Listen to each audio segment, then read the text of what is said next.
I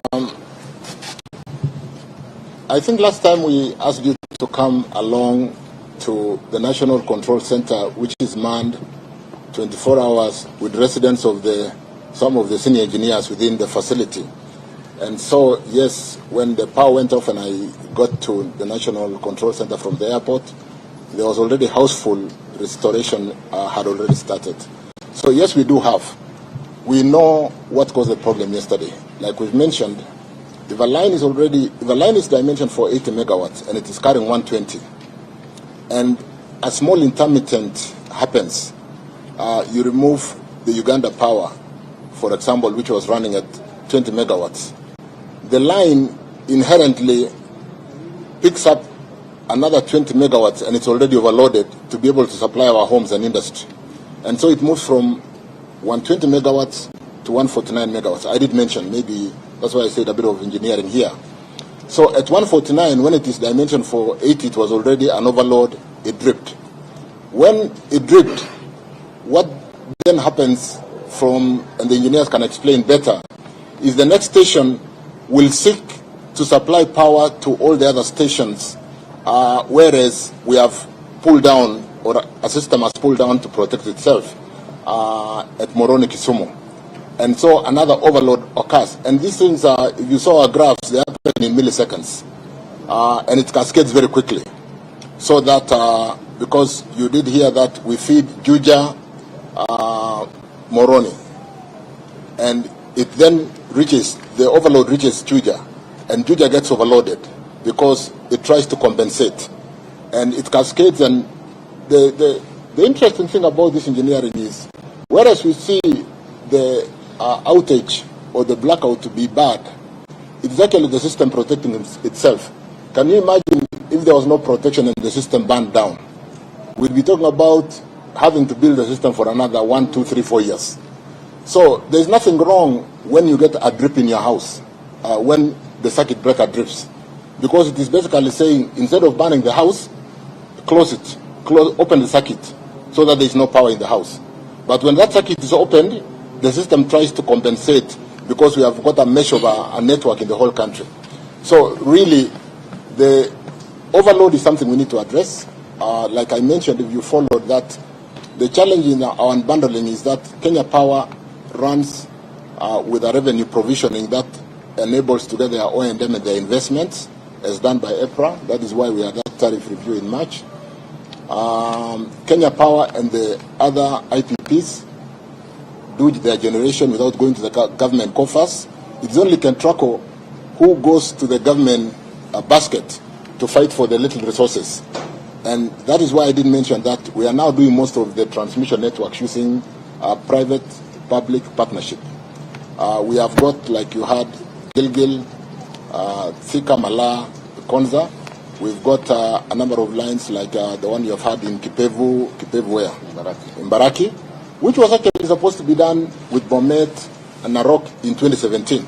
But because of some of the procurement challenges and the court cases that ensued, the loan at that time from the French bank expired.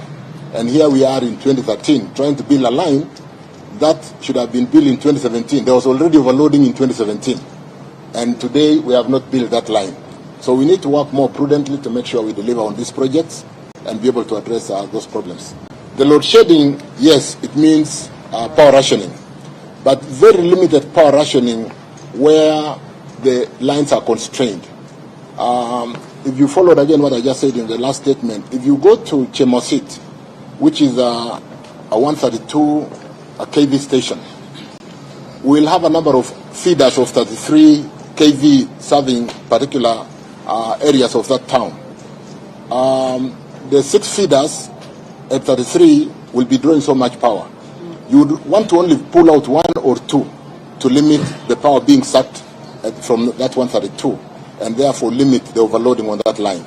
So we know the problem, we have the solution. Some of the solution may not be as nice as when you call it load shedding, but it will be so limited, and it will only happen during peak hour when we have the power, but we are not able to push the power through the same constrained line. And therefore, we'd rather remove some of the feeders, and like I said, we'll remove it we'll remove them in a very structured way.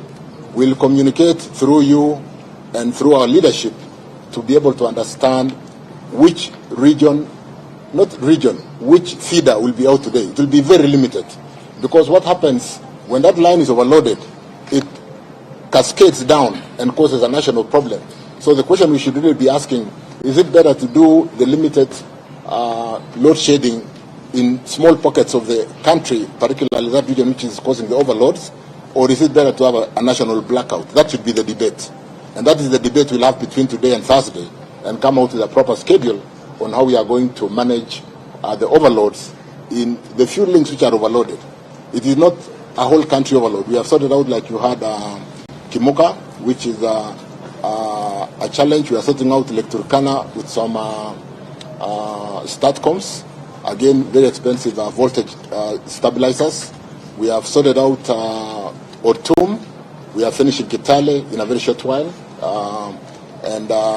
Even as we do that, I did talk to interventions that will address Narok Sotik, that will address Moroni, Jemosit, in terms of trying to seek to go from Moroni direct to Ndhiwa, instead of looping the power through a constrained line, build a link that goes directly to that load center.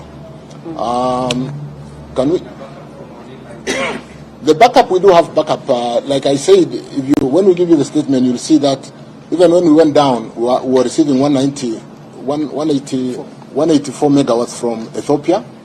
We were receiving 20 megawatts from Uganda. That seems to have gone down, and the 20 megawatts was picked by this line, and that is what caused the overload. We are finishing the line to Tanzania in another 1-2 months. Yeah, 3 weeks. 3 weeks, so that we can be able to even support Tanzania, who have their challenges also. And while Ethiopia is having so much extra power, that power is not able to get to Tanzania, because there's a small link which we need to complete on the Kenya side. So yes, we have a good interconnector with our neighboring countries, where we have not quite finished like Tanzania. We are finishing like you have had in 3 weeks. And we have a really good East Africa power pool.